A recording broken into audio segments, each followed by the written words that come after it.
आपको वो हो जाएगा। ये सारी चीजें मैंने इसलिए बर्दाश्त की हैं कि मेरे नजदीक इन बातों की कोई अहमियत और हैसियत ही नहीं। मैंने कभी ये दावा किया ही नहीं है, और ना ही ये दावा आपको करना चाहिए कि आप कोई सर्वज्ञानी हैं और आप सब कुछ जानते हैं। मैं एक तालिब इल्म हूँ, सीखना चाहता हूँ, और मैं उम्मीद करता हूँ, बजाय ये कि मैं घुमा फिरा के ये कहूँ और ये चीजें साबित करने की कोशिश करूँ कि आपसे ज्यादा शास्त्र तो मैंने पढ़े हुए हैं, आपसे ज्यादा मसाइल तो मैं जानता हूँ, और मैं ये गारंटी से कह रहा हूँ कि मैं ये साबित कर सकता हूँ। लेकिन नहीं, ये मुद्दा नहीं, क्योंकि मेरा ये दावा ही नहीं है कि मैं कोई बहुत बड़ा ज्ञानी हूँ। मेरा ये दावा नहीं है, और मैं आज का टॉपिक भी खराब नहीं करना चाहूंगा। इसलिए मैं ये बात छोड़ के और ये परीक्षा लेने और देने की बजाय टू द पॉइंट आते हैं। आपके ग्रंथों में, हिंदुइज्म में, जो एक महिला है, शादी के लिए उसकी एक आइडियल एज क्या बयान की गई है? मुझे तो कुछ नहीं पता, आपको पता है, और आप परंपरा से सीख के आए हैं। 2-4 साल आपने सिर्फ खामोशी से देखा है कि वहां पर गुरु क्या करते हैं और चेले क्या करते हैं। आप ये सारी चीजें सीख के आए हैं और आपने इस पैटर्न को फॉलो किया है। तो अब मुझे ये बता दें कि अगर एक बंदा ये पैटर्न फॉलो नहीं करता, तो किताब में लिखी हुई बात अगर लिखी हुई है कि भाई प्यूबर्टी से पहले उसकी शादी कर देनी चाहिए, तो उसको 2 साल बैठने बैठने की क्या जरूरत है? इतनी सी बात तो वो पढ़ ही लेगा और उसको समझ आ ही जाएगी। उसके लिए ये इतने लंबे पापड़ बेलने की क्या जरूरत है? तो आप बताइए कि आइडियल एज क्या है? आप सब मेरे लिए काम करेंगे, करेक्ट। रिसर्च एनालिसिस करके स्टॉक्स रेकमेंड करेंगे, वो भी आइडियल एज क्या है? आपने जो हवाले दिए हैं वो ठीक है, बिल्कुल। आप प्यूबर्टी से पहले जो है 1 साल पहले उसकी शादी कर देनी चाहिए, या फिर आप ज़्यादातर मैक्सिमम 3 साल तक प्यूबर्टी के बाद आप उसकी रुक सकते हो शादी की। वरना आपके आपके ऊपर जो है वाकई में आपको जो है उसका पाप लगेगा, जो कि है हमारे शास्त्रों में है।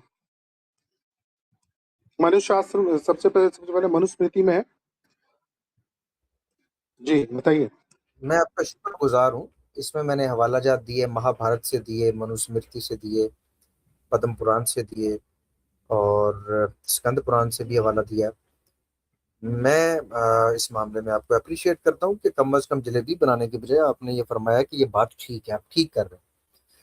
हम यही जानना चाहते हैं और आपसे ये सीखना चाहेंगे कि एक महिला, एक बच्ची जिसको प्यूबर्टी अभी नहीं हुई है, वो किस तरह से इन सारी चीजों के लिए तैयार होगी कि वो अपने घर वालों को छोड़ के अ, एक आदमी के पास जा रही है, और उससे उसको छुटकारा भी मिल नहीं सकता। सनातन धर्म के मुताबिक वो डाइवोर्स तो नहीं ले सकती है ना, तो वो नहीं किस ले तरह से सकती है, एडजस्ट करेगी?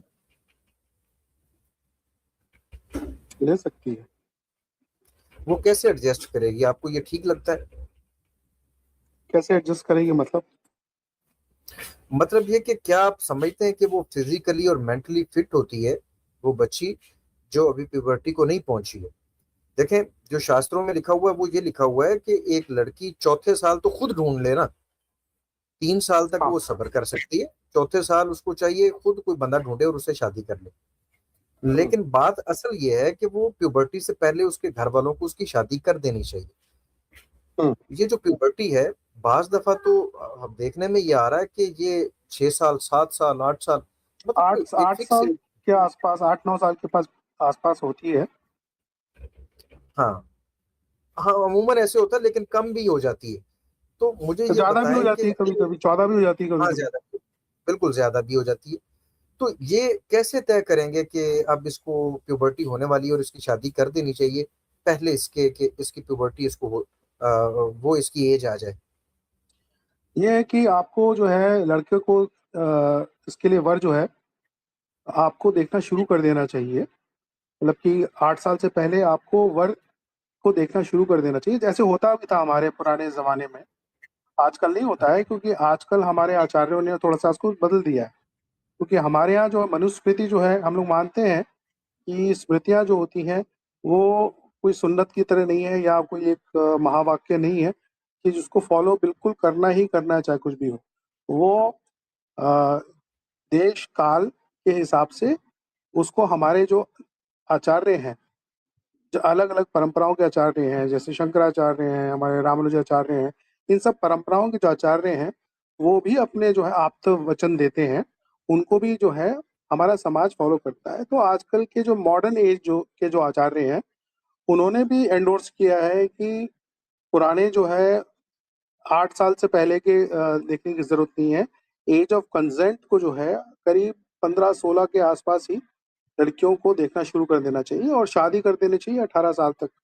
ये है हमारे आजकल के आचार्य का कहना। हाँ, ये नहीं, ज़रूर हम है कि आज पुराने ज़माने में 8 साल में शुरू कर देते देखना लड़की, और जैसे ही मेंस्ट्रुएशन आता था, जैसे ही आता था, बलागत आती थी, उसी समय ही वर का जो है पूरी तरह से फाइनल करना शुरू कर देते थे, जो कि 1 या 2 साल में जब हो जाता था, तो उसकी शादी कर देते। उसके बाद फिर उसका हम लोग यहाँ पर जिसे कहते हैं ना, विदाई करते हैं, 3 साल बाद करते हैं, जिसे गौना भी कहते हैं। और उसके बाद फिर जो है गर्भाधान संस्कार जो होता है, वो भी थोड़ा अलग होता है, बाद में होता है। वो बूढ़े जो होते हैं, गर्भाधान को मतलब कि सेक्सुअल इंटरकोर्स को भी टाइम देखते थे कि ये लड़की जो है गर्भाधान करने लायक है कि नहीं, या इसमें इतनी मैच्योरिटी है कि नहीं, फिजिकल मैच्योरिटी कि बच्चे को जन्म सके। ये सिस्टम था पुराने ज़माने में। आजकल चेंज हो गया है। मैं आपकी दोनों बातों से आपके मतलब समाज के एतबार से एग्री करता हूँ कि आजकल आचार्यों ने इन चीज़ों को मुख्तलिफ कर दिया है।